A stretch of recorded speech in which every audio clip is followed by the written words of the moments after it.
చూడటం, కారు అందరూ చూస్తారు. అయితే ఇద్దరు పిల్లలు ఉన్నారు. ఇప్పుడు ఇంటిని బట్టి అతిశయిస్తారా, కారుని బట్టి అతిశయిస్తారా పిల్లలు? ఖ్యాతి బేని అంత పిల్లలు ఉన్నారు, ఇద్దరు కొడుకు కూతురు. దేన్ని బట్టి అతిశయిస్తారు వాళ్ళిద్దరు? దేన్ని బట్టి అతిశయించరు. కారు నాన్న ఎంత నేను అమ్మాయి నల్లయ్యా ఓనకు ఒక 2,000 రూపాయలు ఒక సైకిల్ కొనిచ్చాడు. ఒకటి దేని బట్టి అతిశయిస్తాడు? దీనికి ఒక టెడ్డీ బేర్ కొనిచ్చాడు 700 బట్టి. దేని బట్టి అతిశయిస్తారు? ఆడపిల్ల ఇప్పుడు బుజ్జిబాబు టెడ్డీ బేర్ కొనిస్తాం 700 500. టెడ్డీ బేర్ కొనిస్తే అప్పుడు సైకిల్ బాగుందంటే టెడ్డీ బేర్ బాగుందా? ఎందుకని? దాన్ని బట్టి అతిశయించింది. ఇప్పుడు వాడు 2,000 రూపాయలు సైకిల్ బట్టి బాగున్నానా, ఒక 10 లక్షలు 20 లక్షలు కారు బట్టి, వాళ్ళమ్మ 1,00,00,000 రూపాయలు ఇల్లు బట్టి. గట్టిగా చెప్పకుండా అంటే ఎవరికి సంతోషం వాడు ఎదుర్కొంటాడు, దేనిలోనైనా ఉంటది. కానీ పిల్లకి టెడ్డీ బేర్ తప్పదు, నాకు ఇంటికి టెడ్డీ బేర్ బాగుందని అమ్మంటదా? కారు కొట్టడానికి భర్త ఇల్లు లేకుండా కారు ఎక్కడ పెట్టుకుంటే అవడా ఉంటది. ఏమంటది? కారు కొట్ట ఇల్లు కొనకుండా చేత కాదు, కానీ ఇటు కారు కొన్నాడు అంటది. అబ్బో మా ఆయన కారు కొన్నాడని హ్యాపీగా ఉంటదా? ఏడ పెట్టుకుంటా ఈసారి అతికెళ్ళినప్పుడు ఏం చేద్దాం, బండి కొన్నా ఊరుకోదు. ఎందుకని? బంగారం కొట్టి ఊరుకోండి, ఎందుకంటే కళ్ళ వేసుకోవచ్చు కదా. అల్లయ్యా మన అన్నిటిని బట్టి కాదు, దేవుని బట్టి అతిశయించాలి. దేన్ని బట్టి? దేవుని బట్టి అతిశయించాలి. ఇప్పుడు చెప్పండి, మనం దేన్ని బట్టి? ఇల్లు బట్టా, కార్లు బట్టా, బంగ్లాలు బట్టా, పొలాలు బట్టా, స్థలాలు బట్టా? దేన్ని బట్టి అతిశయించకూడదు. దేన్ని బట్టి అంటే మరి వద్దామా అతిశయం అంటే? నువ్వు హ్యాపీగా ఉండొద్దని నేను అంటలా, గర్వంగా ఉండొద్దు అంటున్నా. హ్యాపీనెస్ కి గర్వానికి చాలా తేడా ఉంటది. నేను ఒక మాట చెప్తాను, రెండింటికి తేడా చెప్పండి. స్వేచ్ఛ, స్వతంత్రం. స్వేచ్ఛ, స్వతంత్రం రెండు మనకు ఒకలాగే ఉంటాయి. స్వతంత్రానికి స్వేచ్ఛకి తేడా ఏంటి చెప్పండి? రెండు ఒకలాగా ఉంటది, వేదము రేదము అన్ని ఒకలాగా ఉంటాయి. స్వేచ్ఛకి స్వతంత్రానికి తేడా ఏంటి? స్వేచ్ఛ అంటే ఏంటి? స్వేచ్ఛ అంటే ఏంటి? స్వేచ్ఛ వెచ్చలు పెడతాను, మనకు నచ్చినట్టు బ్రతకటం, లాక్కోవటం, తీసుకోవటం, ఉంచుకోవటం, నచ్చినట్టు బ్రతకటం. స్వతంత్రం అడిగి తీసుకోవటం. బ్రిటిష్ వాడు నిలబడొచ్చుగా, మరి అడిగి ఎందుకు తీసుకున్నాడు? అమ్మాయి నల్లయ్యా ఇప్పుడు మెమ్మనడికి మీలో నుంచి 100 రూపాయలు తీసుకుంటాం, 500 తీసుకుంటుంది, హ్యాపీ. తెలియకుండా 100 తీసుకుంటాం, తక్కువే. 500 కంటే చాలా తక్కువ, కానీ బాధపడతావు, భయపడతావు, క్వశ్చన్ లెక్కలు ఇస్తామని ఆలోచిస్తాం. ఆమె నల్లయ్యా అదే దేవుడిని అడిగితే 1,00,000 రూపాయలు ఇచ్చేస్తాడు. లెక్కిస్తాడు 1,00,000 అయినా. దేవుడిని అడిగి తీసుకుంటున్నాం, అది స్వతంత్రం. నువ్వేమైనా ఎప్పుడైనా ఎలాగైనా ఏదైనా ఎంతకైనా చెప్పడం. ఆమె నల్లయ్యా నల్లయ్యా అడిగేటప్పుడు ఎలా ఉండాలంటే పరిపూర్ణత ఉండాలా. ఎలా ఉండాలా? మత్తయి సువార్త 22:37 త్వరగా మత్తయి సువార్త 22:37. అందుకు ఆయన నీ పూర్ణ హృదయముతోను, నీ పూర్ణ ఆత్మతోను, నీ పూర్ణ మనస్సుతోను నీ దేవుడైన ప్రభువుని ప్రేమింపవలనున్నది. ఇది ముఖ్యమైనది, మొదటిదినైన ఆజ్ఞ. ఏమంటున్నాడు? నీ పూర్ణ మనసుతో, నీ పూర్ణ ఆత్మతో, నీ పూర్ణ బలముతో, నీ పూర్ణ శక్తితో నీ దేవుడైన నీ ప్రభువుని ప్రేమింపున్నదే, అడగడమన్నదే, ఉండగలన్నదే దేవుని ఆజ్ఞ. ఇప్పుడు దేని బట్టి అతిశయించాలా? అయ్యో నాకు ఏమీ లేదు, ఆయన ఉన్నాడు, దాన్ని బట్టి అతిశయించు.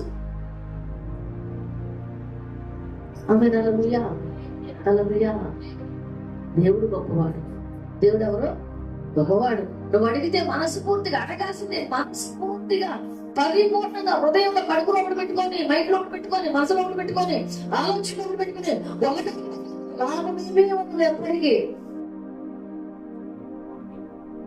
ఏది కావాలంటున్నావు అదే అడగా, ఏది కోరుకుంటున్నావు అదే అడగా. నాకు కావాలయ్యా, నాకు ఒక ఇల్లు కావాలయ్యా, మంచి ఇల్లు కావాలయ్యా, నూతనమైన గృహం కావాలయ్యా, కొత్త ఇల్లు కావాలయ్యా, నాకంటే ఒక చిన్నది పాతది కొత్తది ఏదైనా నాకంటే ఒక సొంత ఇల్లు కావాలయ్యా. ఇస్తాడయ్యా. నా బిడ్డకి ఆరోగ్యం కావాలయ్యా, నా పిల్లలకి వివాహాలయ్యా, నా కొడుకు మంచి భార్య అయ్యా, నా కూతురికి మంచి భర్త అయ్యా, మా ఇంట్లో మంచి కార్యం జరగాలయ్యా, నా పొలం తగాదులు కోర్టులో కేసులో రావాలయ్యా. దరిద్రం పట్టుకుంటే ఏం అడుగుతాము? ఎప్పుడు చూసిన తగాదులు అయితే నిద్ర. ఆమె హల్లెలూయా. అంటే దేవుడు ఏం చేయలేకపోతున్నా పరిపూర్ణంగా, లేదా నీకు సహాయం ఎట్లా చేస్తాడు? ఇంటికి వస్తావు మేమనవా అనబెట్ట అంటే అలా మంచి మంచి లేకపోయినా ఏదో అన్సింపుల్గా రావట్లేదు.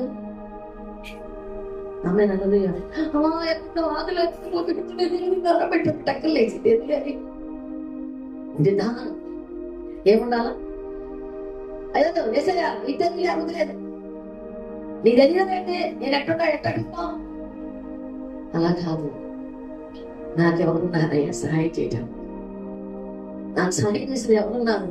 నేను ఒంటరిగా ఈ ప్రాంతానికి వచ్చాను ప్రభా. అమ్మ నాన్న వదిలేసుకుని వచ్చాను, కుటుంబాన్ని వదిలేసుకుని వచ్చాను, భర్త నన్ను వదిలేశాడు, లేదా బిడ్డలు నన్ను వదిలేశారు, లేకపోతే అందరు నన్ను వదిలేశారు, లేదా కడుపుకుంటున్నారు లేదు, వెళ్ళిపోయారు, తోడుకుంటున్నారు లేరు. నేను ఒంటరిగా అనాథగా ఉన్నాను ప్రభా, నాకు నువ్వు తప్ప ఎవరున్నారయ్యా? ఆయన టక్కున ఆలకిస్తారు ఆ మాట. గట్టిగా చెప్పకూడదా? అడిగే విధానం కరెక్ట్ సౌండ్ సిస్టమ్ పెట్టి మీటింగ్లు పెట్టి అరిస్తే కాదు, కానీ ఆత్మ కలిగి మాట్లాడడం, ఆత్మ కలిగి కూడా ఆలకిస్తాడు. చిన్న మాట సింపుల్ గా, నాకెవరున్నారయ్యా సహాయం చేయడానికి? నా ఇంట్లో కూడా నన్ను పట్టించుకోవట్లేదు, నా భర్త కూడా నన్ను పట్టించుకోవట్లేదు, నా పిల్లలు కూడా పట్టించుకోవట్లేదు. ఈ విధానం నేను పడలేకపోతున్నానయ్యా. నేను చాలా బలహీనతగా ఉన్నా, చాలా బలహీనతతో ఉన్నా. నాకు నువ్వు తప్ప సహాయం చేయడానికి ఎవరున్నారయ్యా? నీవే నా సహాయకుడు. ఏంటంట? అప్పుడు చేస్తాడా చేయడా? చేస్తాడా? నన్ను గట్టిగా హల్లెలూయా. ఆమేన్ హల్లెలూయా. చేస్తాడా చేయనప్పుడు అట్లయితే చేస్తాడు. ఎలాగనగాల? పరిపూర్ణంగా అడగాలి, పరిపూర్ణత కలిగి అడగాలి. ప్రతి దానికి దేవునికి అసాధ్యం అంటే ఏదీ లేదు. ప్రతి కార్యం నువ్వు చేసినా చేయకపోయినా, వెళ్ళినా వెళ్ళకపోయినా, వండినా వండకపోయినా దేవుడు నిన్ను పోషిస్తాడు. ఆమె హల్లెలూయా. చేయాల మనుషుల వల్ల, వీళ్ళ వల్ల, వీటి వల్ల కాదు, కానీ పరిశుద్ధాత్మ దేవుడి వల్లే కార్యాలు. చాలా మంది అంటే అయితే పరిశుద్ధాత్మ కార్యం, పరిశుద్ధాత్మ విడతలు చేస్తే, పరిశుద్ధాత్మ వేడి చేస్తే, పరిశుద్ధాత్మ అన్ని చేస్తే మరి ఆయన్నే రేపు పోగలేమని అంటారు. పొల్లు పరిశ్రమ మాట్లాడకూడదు, తప్పు. నీ కాపలాదారి ఆయనే, నీ రక్షకుడు ఆయనే. ఆమె హల్లెలూయా. ఆయన ఎప్పుడు కూడా చిన్న మాట కూడా కించపరిచి మాట్లాడకూడదు, ఇంచు మాట కూడా. ఏదేమైనా నాకు నువ్వు ఉన్నావు ప్రభా అంతే. ఎవరేమనుకోని నువ్వు అడగాల్సిన ఏం తెలుసా? వీళ్ళు ఇన్ని మాటలు మాట్లాడుతున్నావు ప్రభా, నా బిడ్డ విషయంలో, నా కొడుకు విషయంలో, నా కూతురి విషయంలో ఈ కార్యం జరిగించి నీవే నిజమైన దేవుడు రుజువు చేసుకో. గట్టికి చెప్పట్లే? ఆమేన్ హల్లెలూయా. అది హ్యాపీనెస్సా? నేనంటే చూపుతాను, అది హ్యాపీనెస్సా? ఆయనే హ్యాపీనెస్. హల్లెలూయా. అప్పుడు నీకు ఆయన సహాయం చేయడానికి సిద్ధపడతాడంట. ఏం చేస్తాడు? ఇప్పుడు ఆయన పోయిన వారం పరిపూర్ణత కోరుకున్నాడు, జ్ఞానం కోరుకున్నాడు, ఇప్పుడు సహాయకుడుగా వస్తున్నాడు. నీకు సహాయం చేయగలవాడను నేనే నీకు సహాయం చేస్తాను. ఎవరు చేస్తారంట? ఎప్పుడు చేస్తాడంట? ఆయన గట్టిగా పరిపూర్ణంగా అడిగినప్పుడు. యెషయా 41:10 త్వరగా సహాయం ఎలా చేస్తున్నాడు, ఎవరెవరు చేస్తున్నాడు, ఏ కోణంలో చేస్తున్నాడు అని చూసుకుందాం. యెషయా 41:10 నీవు నా దాసుడవనియు, నేను నిన్ను ఉపేక్షింపక ఏర్పరచుకొంటిననియు నేను నీతో చెప్పి ఉన్నాను. నీకు తోడై ఉన్నాను, భయపడకుము, నేను నీ దేవుడనై ఉన్నాను. దిగులు పడకుము, నేను నిన్ను బలపరుతును, నీకు సహాయం చేయవాడను నేనే. ఆమేన్. నేను నీ దేవుడినై ఉన్నాను, నేను నీ ప్రభునై ఉన్నాను, నేను నిన్ను బలపరుస్తున్నాను. బలపరిచేటప్పుడు, కృంగిపోయినప్పుడు, దేవుడై ఉన్నప్పుడు, సహాయం చేసేటప్పుడు, అయ్యున్నాను కనుక నీకు సహాయం చేయగలవాడు నేనే అని నేను అలా. నేను అన్నానుకో అది వేరేలాగా ఉంటది. ఎందుకంటే నా దగ్గర ఏం లేదు, నీకే సహాయం చేయగలను, నీకు సహాయం చేస్తానని ఆయన ఎవరుంటున్నారు? ఆయన అంటున్నాడు, భయపడద్దు, దిగులు పడద్దు, కృంగిపోవద్దు, కృషించబడద్దు, వేదన పడద్దు, ఏ విషయంలో కూడా నువ్వు బాధ పెడద్దు, నీకు సహాయం చేయగలవాడను నేనే. గట్టిగా చెప్పట్లు. ఈ వారం ఎలా వచ్చాను దేవుడు? సహాయకుడిగా ఎలా వచ్చాను? అందరూ చెప్పండి. దేవుడు సహాయం చేస్తాడా? చేయటం చేస్తాడు. చిత్తం చూడు మీద భక్తి చెప్పు మీద అంటారు. చెప్పండి. హల్లెలూయా. హల్లెలూయా. నాకు దేవుడు సహాయం చేస్తాడు అన్నవాడు గుండెల మీద చేసుకొని చెప్పండి. అది గట్టిగా చెప్పండి. గుండెలుగా చెప్పండి. ఈ వారం ఎలా వచ్చిందండి దేవుడు? వారంలో వచ్చేస్తాడు.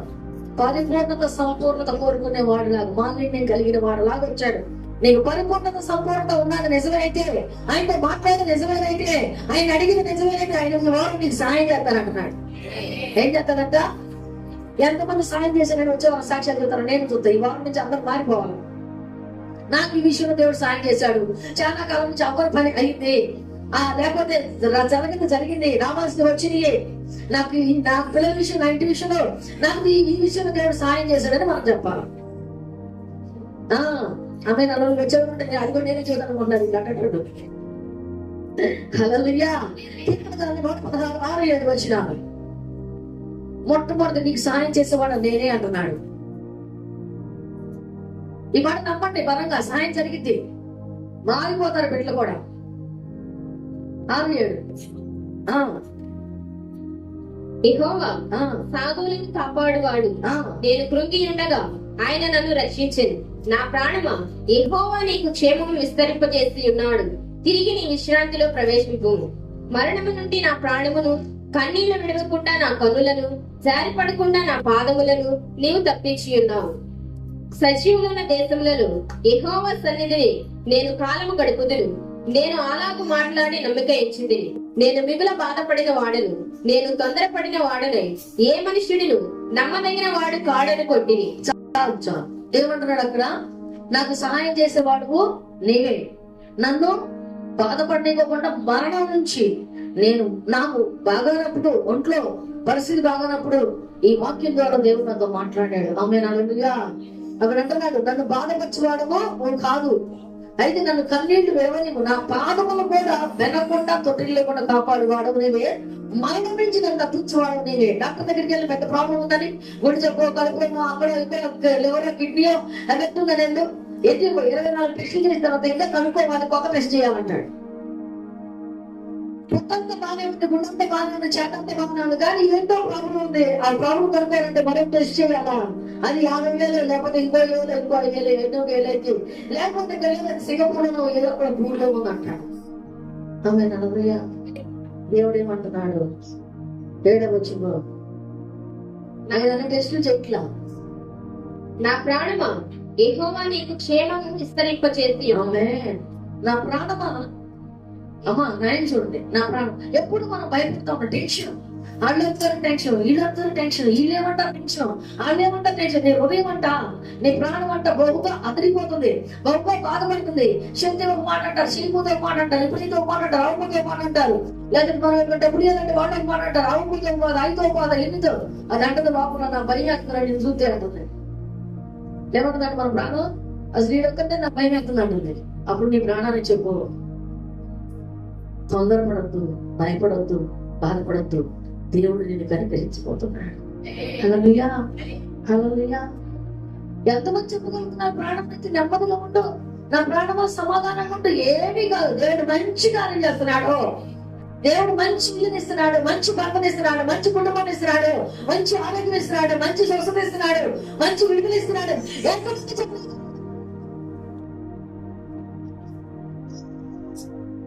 எல்லாருக்கும் தெரியுமா? హల్లెలూయా. ఎవరికి తెలియదు, ఎవరికి తెలిసినా అంగీకరించలేదు. ఆమేన్ హల్లెలూయా. మరి ఎవరికి తెలుసు?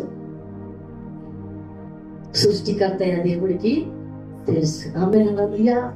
నేను దేవుడు ఎక్కడ కూడా తక్కువగా ఉంచాలని ఇష్టపడట్లా, నేను గొప్పగా ఉంచాలని దేవుడు ఇష్టపడుతున్నాడు.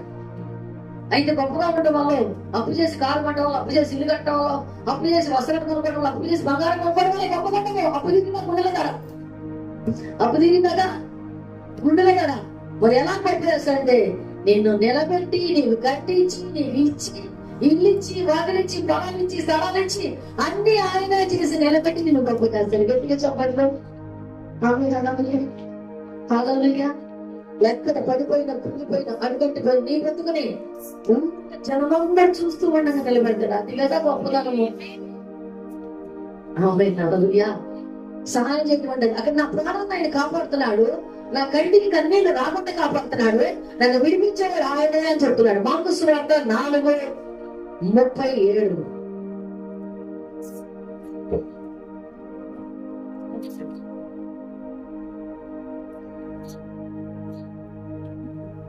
త్వరగా.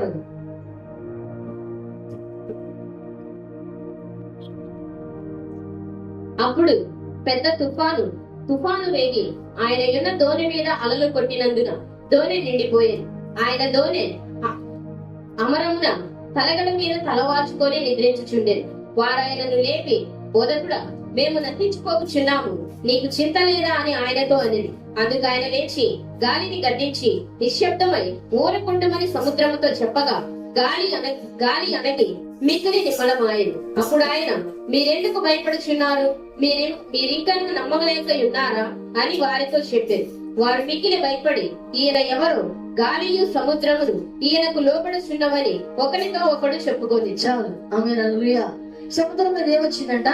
గొప్ప తుఫాను, అలగడలు, ఇంకా అక్కడ పెద్ద సముద్రము, పడవ అల్లాడిపోయి దెబ్బతిని కొట్టుకుపోయే పరిస్థితి వచ్చింది.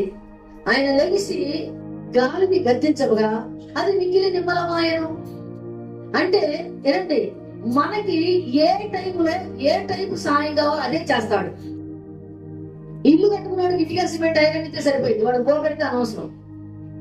ఇప్పుడు నాకేం కావాలి? పడవలో వెళ్తున్నా, నేను బాగా మామిడికాయ పచ్చడి లేదా దమ్ బిర్యానీ వండుకొని తీసుకొని వెళ్తానంటే అది పడవలో తుఫాను అర్థం కావాలి, కానీ మామిడికాయ పచ్చడి బిర్యానీతో పని లేదు. ఏ సహాయం కావాలి నీకు? ఏ సహాయమైనా ఆయన చేయడానికి సిద్ధంగా ఉన్నాడు. నేను సహాయం చేస్తాను అన్నాడు. అన్న మాట చెప్పి దేవునికి గట్టిగా చెప్పట్లు, గట్టిగా కాదు. ఆయన తెలిసి గాలిని గద్దించగా ఆయన అంటే ఎవరినే పెట్టారు ఆయనకి? గాలి కూడా అంటున్నాడు, ఎందుకు భయపడుతున్నారు? భయపడుకుంటే నేను ఇక్కడే ఉన్నాను, మీరెందుకు భయపడుతున్నారు? చాలా మంది ప్రతి విషయంలో భయపడుతున్నారు. ఏమైపోతుంది, ఏమైపోతుంది, ఏమైపోతుంది, ఏమైపోయింది, నాకేమన్నా అయితేమో, లేదా వాళ్ళకి ఏమన్నా అయితేమో, లేదా కుటుంబానికి ఏమన్నా ఏదో వాళ్ళు మొత్తానికి అయిందాక తప్పడం కదా. ఏదో కావాలా? ఏమి కాకుండా ఉండొచ్చుగా, ఎందుకు కాకుండా ఉండాలి ప్రభు అనొచ్చుగా. ఆమె అంటే మాత్రం కావాలి ఏదో ఒకటి. నాకేమన్నా అవ్వాలి, వాడికి ఏమన్నా అవ్వాలి, లేదా వీడికి ఏమన్నా అవ్వాలి, వీడికి ఏమన్నా అవ్వాలి. నువ్వేమైపోతావు రా అని. అప్పుడు పిల్లలు కోపడుకుంటే నేను పెద్ద సాగుని అయిపోతాను కదా. చెడుగు దగ్గరికి వెళ్ళాలి, అమ్మంటుంది, నువ్వు ఏమైపోతావు రా, నాశనం అయిపోతాను. అమ్మ ఆగు, నేను పెద్ద సాగుని అవుతాను. వాడు మాట ఫలించింది. నేను అనలేదు ఎప్పుడు నమ్మా. మరి ఇప్పుడు ఏమైపోయావు? గొప్ప గట్టిగా చెప్పట్లేదు. హల్లెలూయా. ఆ మాట అన్నప్పుడు నీ ముందు నీ కోరికను రూఢీపరచబోతున్నాడు. హల్లెలూయా. నీకు అసలు విషయం తెలియదు. ఆయన ఎంత నమ్ముతామో, ఎంత ప్రేమిస్తామో, ఎంత కోరుకుంటామో, మీలాంటి కోటీశ్వరుడు ప్రపంచంలోనే ఉంటుంది. హల్లెలూయా. నువ్వు రాకుమారి, నీకేంటి భయం? ఆయన రారాజు, మీ తండ్రి రాజు, నువ్వు రాకుమార్తెవి. ఆమేన్. హల్లెలూయా. మీ తోడబుట్టాడు యువరాజులు, మీరు రాకుమార్తెలు. ఆమేన్. హల్లెలూయా. అది అంటున్నాడు 30 వచ్చిన చెప్తున్నాడు. చూడండి ఒకసారి గట్టిగా. నేను వాకింగ్ ఈ రోజు కంప్లీట్ చేయకపోతే మళ్ళీ ఆశీర్వాదం వచ్చే వరకు పెండింగ్ పడి ఉంటుంది. ఆయన ధోని అమరమున కలగడ మీద తలవాల్చుకొని నిద్రించుచుండేది. వారాయనను లేపి, బోధకుడా, మేము నశించిపోవచ్చున్నాము, నీకు చింత లేదా అని ఆయనతో అనేది. అందుకు ఆయన లేచి గాలిని గద్దించి నిశ్శబ్దమై ఓరకుండుమని సముద్రముతో చెప్పగా గాలి అణగి మిక్కిలి నిమ్మలమాయి. ఆమేన్. హల్లెలూయా. ఆయన లేచి గాలిని గద్దించి నిశ్శబ్దంగా ఉండమని సముద్రంతో చెప్పగా అది మిగిలి నిమ్మలమాయను. అంటే అదేమైపోయింది? చల్లబడిపోయింది. ఏమైపోయింది? సౌండ్ లేకుండా ఆగిపోయింది. ఏమైపోయింది? సైలెంట్ అయిపోయింది. ఎవరు? సముద్రము. సాధ్యమా కాదా? సాధ్యమా అసాధ్యమా? ఏం సాధ్యం? ఏం సాధ్యం చెప్పండి. అన్ని సాధ్యం అంటే ఏం సాధ్యం? టక్కన చెప్పండి. అన్ని సాధ్యమే. ఏం సాధ్యం? అయ్యో, నీకు సహాయం చేయటం అమ్మా. అన్ని సాధ్యం అంటే ఏంటి చెప్పండి. ఇప్పుడు సహాయం గురించి మాట్లాడిన అన్ని సాధ్యమే, కానీ ఏమి సాధ్యం అన్నింటిలో అంటే సహాయం చేయటము. ఏంటంట? నీకు సహాయం చేయవాడును నేనే. ఆమేన్. హల్లెలూయా. మార్కు సువార్త 5.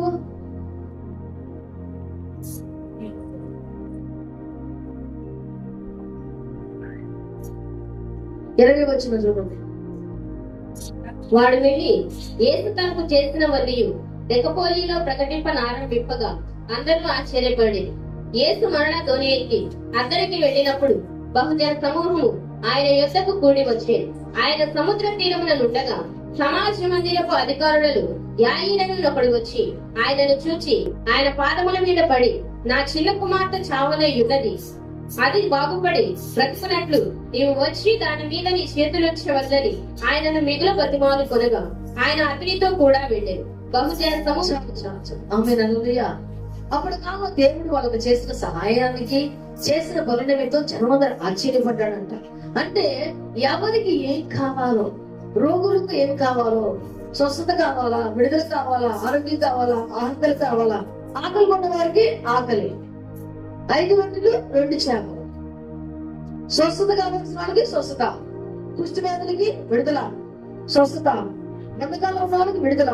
అలాగా ఆయన ప్రతి విషయంలో కూడా ఇది అది అనుకోకుండా సహాయం చేస్తూనే ఉన్నాడు. ఆమేన్. హల్లెలూయా, హల్లెలూయా. నీకేం కావాలి అన్నప్పుడు దేవుని దగ్గర నుంచి మనకి ఏం కావాలంట? సహాయము కావాలి. యోహాను సువార్త 6:9. త్వరగా ఇంకా 3 మాటలు ఉన్నాయి. 6:9. ఇక్కడ ఉన్న ఒక చిన్నవాని యొద్ద 5 యామల రొట్టెలు 2 చిన్న చేపలు ఉన్నవి గాని ఇంతమందికి ఇవి ఏమాత్రమని ఆయనతో అనగా యేసు జనులను కూర్చుండబెట్టుడని చెప్పారు. ఆ చోట చాలా పచ్చిక ఉండను గనుక లెక్కకు ఇంచుమించు 5,000 మంది పురుషులు కూర్చుండి యేసు ఆ రొట్టెలు పట్టుకొని కృతజ్ఞతాస్తుతులు చెల్లించి కూర్చున్న వారికి వడ్డించేది. అలాగున చేపలు కూడా వారికి ఇష్టమైనంత మట్టుకు వడ్డించేది. వారు తృప్తిగా తినిన తరువాత ఏమీ నష్టపడకుండా మిగిలిన ముక్కలు పోగు చేయడని తన శిష్యులతో చెప్పారు. కాబట్టి వారు భుజించిన తరువాత వారి యొద్ద మిగిలిన 5 యామల రొట్టెల ముక్కలు పోగు చేసి 12 గంపలు నింపారు. చాలు. ఎన్ని రొట్టెలు? ఎన్ని రొట్టెలు అంట? ఎన్ని చేపలు? 5 రొట్టెలు 2 చిన్న చేపలు. ఎంతమంది తిన్నారు? 5,000 మంది పురుషులే, స్త్రీలు కాదు. స్త్రీలు కూడా ఒక 5,000 మంది ఉంటారు. ఇప్పుడు జనాభా కాకుండా అప్పుడు జనాభా వేసుకుంటే చాలా ఎక్కువ ఉంటది. కానీ ఇప్పుడు కుటుంబ నియంత్రణగా ఒక ఇంటికి ఒకళ్ళు ఇద్దరు వేసుకున్న పిల్లల్ని చొప్పున వేసుకున్న 20,000 మంది తిన్నాము. ఎంతమంది? 20,000 మంది తినగా ఇంకా 12 గంపలకి ఎత్తారు.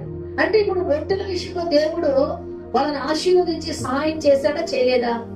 రొట్టెల విషయంలో సహాయం చేసినప్పుడు 5,000 మంది ప్రజలు, పురుషులు ఉన్నారు, స్త్రీలు ఉంటారు, చిన్నపిల్లలు ఉన్నారు, అందరికి పెట్టాలని అక్కడ ఉన్న శిష్యులు బాధ పెడుతున్నారు.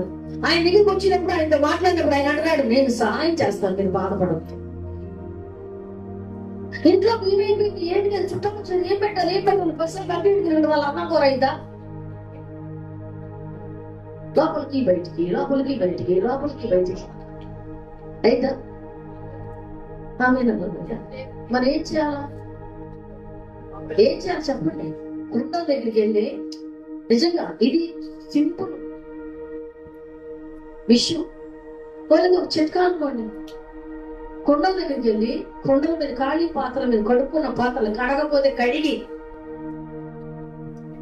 వాటి మీద చేపెట్టి, ప్రభా నా ఇంటికి అది బంధువులు వస్తున్నారు, ఇంకా అప్పుడు వచ్చింది, అప్పుడే వచ్చేసి వాళ్ళు ఇప్పుడు ఫోన్ చేస్తున్నారులే, కప్పుడు వచ్చింది, నా దగ్గర అయితే ఏమి లేవు, వాళ్ళ గుండె పెట్టడానికి వాళ్ళ దగ్గర ఏమి లేవు, నువ్వేం చేస్తావు నాకు తెలీదు, నేను వాళ్ళని సమృద్ధిగా పంపించాలి, నాకు నా భర్త కానీ చిన్న మాట రాకూడదు అంతే.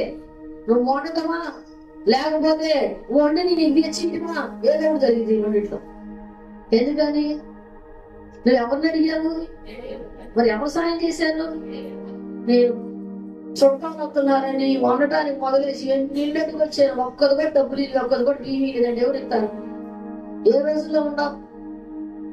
అసలే కరువు రోజులు, ఎవరిస్తారు? మరి అదే దేవుని అడిగితే అసలేంటి 5 స్టార్ వాటిని దమ్ బిర్యానీ వచ్చింది నీకు వస్తుంది. ఇప్పుడు అన్నట్టు జన్మ శ్వాసంగా పూర్తి గంటలు సొత్తుగా ఎత్తారన్నాడు, బిర్యానీ కూడా, లేదా పలావే కూడా, లేకపోతే వైట్ రైస్ కూడా. ఆయన అడిగితే ఏమైనా ఇస్తాడమ్మా, నువ్వేమని అది ఇస్తాడు. ఇక్కడ వాళ్ళు అడిగారు, జనం చూస్తే చాలా మంది ఉంటారు, ముందు చూస్తే 5 రొట్టెలు 2 చేపలు. ఏం చేయాలి? ఆయన చేతులు పైకెత్తే కృతజ్ఞతాస్తుతులు అర్పించి వాటికి ఇచ్చాడు. విరిసి ఇప్పుడు పంచండి. బంతులు వారికి తండ్రుల దగ్గర కూర్చోబెట్టి పంచండి. 5,000 మంది ఉన్నారంట అక్కడ. ఎంతమంది? 5,000 మంది పురుషులు, 5,000 మంది స్త్రీలు, పిల్లలు. వారి పిల్లలు 3 రోజులు ఆహారం లేకుండా ఉండాలి. ఆమె హల్లెలూయా.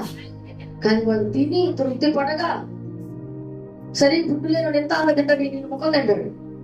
తినగా 12 గంపలకి ఎత్తేసారంట. ఆమె హల్లెలూయా. నువ్వు నమ్మితే ఈ సంవత్సరం ఆఖరి వరకు కూడా కాదు, ఈ నెలలో ఈ రోజున 12 గంపల ఆశీర్వాదం మీ ఇంట్లో బయలుదేరుతున్నాయి. ఆమె హల్లెలూయా. ఇంకా పెట్టడమే రావటమే, ఇంటి నిండా డబ్బులు, తిండి, సమృద్ధైన జీవితాన్ని దేవుడు ఇచ్చేస్తున్నాడు. అయితే నువ్వు నమ్మాలి, సహాయం చేస్తాడని నమ్మాలి. సంతానం లేదు కూడా ఇంటి నిండా పిల్లలు ఏడు చూస్తే హల్లెలూయా హల్లెలూయా. అంత సమృద్ధి ఎవరైపోతున్నాడే? దేవుడే అయిపోతున్నాడు. ఆమె హల్లెలూయా. అపొస్తలుల కార్యం 12:6-7 వచ్చిన త్వరగా 2 మాటలు ఉన్నాయి. అపొస్తలుల కార్యం 12. హేరోదు అతనిని వెలుపలికి తీసుకొని రావాలని ఉండగా ఆ రాత్రి పేతురు 2 సంఖ్యలతో బంధింపబడి 2 సైనికుల మధ్య నిద్రించుచుండెను. మరియు కావలి వారు తలుపు ఎదుట చెరసాల కాచుకొనుచుండెను. ఇదిగో ప్రభుదూత అతని దగ్గర నిలిచెను. అతడుండిన గదిలో వెలుగు ప్రకాశించెను. దూత పేతురు ప్రక్కను తట్టి త్వరగా నెమ్మని చెప్పి అతని లేపగా సంఖ్యలు అతని చేతుల నుండి ఊడిపడేసా. ఇప్పుడు పేతురికి ఏం కావాలా? సహాయం. ఏ సహాయం కావాలా? చెరసాల నుంచి విడిపించబడటమా, లేకపోతే క్యారేజ్ తీసుకెళ్ళటమా? ఇప్పుడు పేతురు దగ్గరికి వెళ్ళి నీ కోసం క్యారేజ్ పంపించాడు దేవుడు, పెట్టుకున్నాను చెప్పాలంటే ఏమంటాడు? ముందు ఇంటికి జీవన తర్వాత ఇంటికి వచ్చేది తింటానంటాడు. హల్లెలూయా హల్లెలూయా. ఎవరికి ఏది కావాలో తుమారం దగ్గరికి వెళ్ళి మరి నీ కోసం రొట్టెలు చేపలు పంపించారంటే ముందు గాలిని ఆత్మ తర్వాత చూసుకున్నా ఉంటారు. ఆమె హల్లెలూయా హల్లెలూయా. కొండ మీద ప్రసంగం చేసినప్పుడు అక్కడ శిష్యుల దగ్గరికి కానీ అక్కడ జనసమూహం దగ్గరికి వెళ్ళి మిమ్మల్ని అందరూ దేవుడు విడిపిస్తున్నాడు, బయటికి వెళ్ళండి అంటే ముందు కలుపున పోపెట్టుకొని పడుకోమని అంటారు. అంటే ఏది సహాయం కావాలో అది దేవుడు మనం ఖచ్చితంగా అడగాల. అదే ఎవరికి నచ్చినా నచ్చకపోయినా, కుటుంబానికి నచ్చినా నచ్చకపోయినా, భర్తకు నచ్చినా నచ్చకపోయినా, పిల్లలకు నచ్చినా నచ్చకపోయినా, దేవుడు ఎవరికి ఇష్టం కాదు, నీ ఇష్ట ప్రకారం నీకు జరుగును గాక. హల్లెలూయా. నువ్వు కోరుకోవాలా, నువ్వు ఇష్టపడాలా, నీ ఇష్టమే నీ పట్ల నెరవేరింది. ఏం నెరవేరింది? నీ ఇష్టమే నీ పట్ల నెరవేరింది. ఆమె హల్లెలూయా. అపొస్తలుల కార్యం 20:21 త్వరగా అపొస్తలుల కార్యం 21:20-21. కొన్ని దినములు సూర్యుడైనను నక్షత్రములైనను కనబడక పెద్ద గాలి మా మీద కొట్టినందున ప్రాణములతో తప్పించుకొందుమను ఆశ బుద్ధిగా పోయేది. వారు బహుకాలము భోజనము లేక ఉన్నందున పౌలు వారి మధ్యలో నిలిచి, అయ్యలారా, మీరు నా మాట విని క్రేతు నుండి బయలుదేరకయే ఉండవలసినది. అప్పుడు హానియు నష్టమును కలగకపోవును.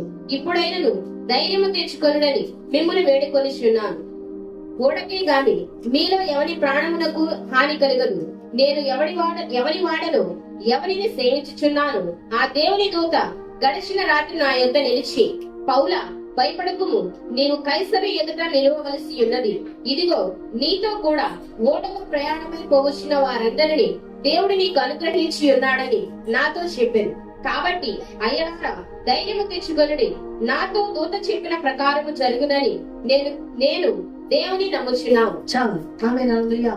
మీరు ఏ విషయంలో భయపడద్దు, బాధపడద్దు. మన నడిపించడానికి సర్వశక్తిమంతుడు నాకు ఆజ్ఞ ఇచ్చాడు కనుక ఇందులో నుంచి మనం సురక్షితంగా బయటపడతాము. ఆయన మనకి పడవ విషయంలో, ప్రయాణ విషయంలో, తిండి తెప్పలా కూడా పడిపోయినందుకు మనకు సహాయం చేయబోతున్నాడు. ఆమె హల్లెలూయా. ఒక విధం కాదు, ఒక ప్రాంతం కాదు, ఒక పట్టణం కాదు, ఒక రోగం కాదు, ఒక దెయ్యం కాదు, ఒక ఆకలి కాదు, ఒక చేతపడి మాంత్రిక శక్తులు కాదు. ప్రతి విధమైన సహాయం ఆయన చేయలేని సహాయం అంటూ, ఆయన చేయలేని కార్యాలంటూ, ఆయన చేయని అంటే ఏమీ లేదు. అద్భుత కార్యాలు, సూచక్రియలు, మహత్కార్యాలు ఆయన ప్రతి విషయంలో సహాయం చేస్తాడు. వాడికి ఏం చేయాలా? అడగాల. మనుషులు అడగడం వల్ల లాభం ఏమీ లేదు. దేవుడిని అడగాలి, నాకు ఎవరున్నారయ్యా, నాకు విషయం సాయం చేయి. కనీసం నాకు పెద్ద రోగం వచ్చి హాస్పిటల్ తీసుకెళ్ళిపోలేదు, నా దగ్గర ఉండేవాళ్ళు నన్ను చూపించేవాళ్ళు. గవర్నమెంట్ హాస్పిటల్ దగ్గర పడేసిన నా దగ్గర కాపులో ఉండేవాళ్ళు కూడా లేరు. ఆ పరిస్థితి నాకు తీసుకురావాలనుకున్నాను. ఎందుకూడదు? ఆ పరిస్థితి నాకు తీసుకురాకూడదు. ఆమె హల్లెలూయా. నాకు ఎవరు రోగపోతే చూపిస్తారు, రోగపోతే చూపిస్తారంటే రోగపోతే చూపిస్తారు. నువ్వు రోగం పడతావు ఏంటి? దిక్కుమాల కోరికలు. నాకు రాకూడదు ఏమి. ఆమె హల్లెలూయా అని మనం అడగాలి. ఎందుకంటే నిన్ను చూసేవాడు, నువ్వు చూస్తావు ఎంతమందిని నువ్వు చూడగలుగుతావు. నీకు ఆ శక్తి ఉంది. నిన్ను చూసేవాడు ఒక 4 రోజులు మంచం పెంచి లేకపోతే ఏంటంటే మేము శవలాపడం దగ్గర లేకపోతే అంటా అంటారు. హల్లెలూయా. మేము ఎట్ట పడుకుంది? శవంలా పడుకుంది లేకపోతే అంట. అందుకే ఆ పరిస్థితి ఎవరికి? నాకు సాయం చేయి ప్రభువా అని అడిగితే దేవుడు నీకు సాయం చేయడానికి ఇష్టపడుతున్నాడు. మార్కు సువార్త 5:25-26. 12 ఏండ్ల నుండి రక్తస్రావ రోగం కలిగిన ఒక స్త్రీ ఉండేది. ఆమె అనేక వైద్యుల చేత ఎన్నో తిప్పలు పడి తనకు కలిగినదంతయు వేమ చేసుకుని ఎంత మాత్రమును ప్రయోజనం లేక మరింత సంకటపడేది. ఆమె యేసుని గూర్చి విని, నేను ఆయన వస్త్రముల మాత్రం ముట్టిన బాగుపడుతుంది అనుకొని జనసమూహములను ఆయన వెనుకకు వచ్చి ఆయన వస్త్రము ముట్టేది. వెంటనే ఆమె రక్తదార కట్టెను గనుక తన శరీరంలోని ఆ బాధ నివారణ అయినదని గ్రహించుకోలేదు. ఎన్ని సంవత్సరాల నుంచి పడింది ఆ బాధ? 12 ఏళ్ల నుంచి. ఏం శ్రామం? రక్తస్రావం. డాక్టర్ల చేత వైద్యుల చేత స్వస్థత పొందుంది. ఎంతో మందికి వెళ్ళి తిరిగి విసిగి వేసాయన పోయి ఆయన వస్త్రం చెంది ఆయన ముట్టుకుంటే సరిపోయింది అని ఆమె పరిపూర్ణంగా వచ్చి వస్త్రం చేత ముట్టుకున్నప్పుడు వెంటనే ఆమె రక్తస్రావం నిలిచిపోయింది. ఆమె హల్లెలూయా. మాటలో గాని, తీరులో గాని, బ్రతుకులో గాని, ఆలోచనలో గాని, తలంపులో గాని పరిపూర్ణత ఉండాలి. అంటే ఆమె చెప్పింది జరగలేదు, నాకు ఇంకా నేను చెప్పింది జరిగిందా అని ఫోన్ చేసి పక్కన అడుగు కంటే నువ్వు పరిపూర్ణంగా దేవుడు అనుకుంటే దేవుడు ఇప్పుడే నీకు సాయం చేస్తాడు. ఇప్పుడు జరగలేదు అంటే అది నా మాట కాదు కదా. ఇప్పుడు జరగదు నాకు తెలిసిందనుకో, అరే నువ్వు అంత టెన్షన్ పడుతున్నావు, బాధపడవాక జరగదని చెప్పచ్చు. చెప్తే నన్ను ఏమన్నా నువ్వు కొడతావా లేదా తిడతావా? మరి జరగదప్పుడు జరగదని చెప్పాలి, జరిగిందన్నప్పుడు జరిగిందనే చెప్పాలి. జరిగిందని చెప్పిన తర్వాత జరగలేదంటే అది నీ తప్పు కానీ నా తప్పు అయితే మాట కాదు. నీ తప్పు పెట్టి నువ్వే తప్పు తీసావు కాదు, నువ్వు నమ్మగా పిల్లలు తొందర పెట్టడం వల్ల, భర్త తొందర పెట్టడం వల్ల, లేకపోతే ఇంకోటి వల్ల, లేకపోతే నీ యొక్క అజాగ్రత్త వల్ల, నీ యొక్క అనాలోచన వల్ల, నీ ఆలోచన వల్ల, నువ్వు నమ్మకపోవడం వల్ల, నమ్మిన వినకపోవడం వల్ల, విన్నా సరిగా ఆచరించకపోవడం వల్ల జరగదు. కానీ సెలవిచ్చిన వాడు నమ్మదగిన వాడు. ఆయన ఎప్పుడు కూడా మాట తప్పడు. ఆమె హల్లెలూయా. అక్కడ అంటున్నాడు 12 ఏళ్ల నుంచి రక్తస్రావంతో బాధపడుతుందంట. ఎవరు చేసి స్వస్థత వెళ్ళండి బాధపడుతూ ఏడుస్తూ ఉన్నప్పుడు ఆయన వస్త్రం పెట్టుకునే చూడలేదు. మీకు ఒక విషయం తెలుసా? ఇప్పుడున్నా మీకు తెలియదు, కానీ ఈ మందిరం స్టార్ట్ అయినప్పుడు ఒక నిబంధన ఉండేది. అదేంటమ్మా అంటే ఎవరన్నా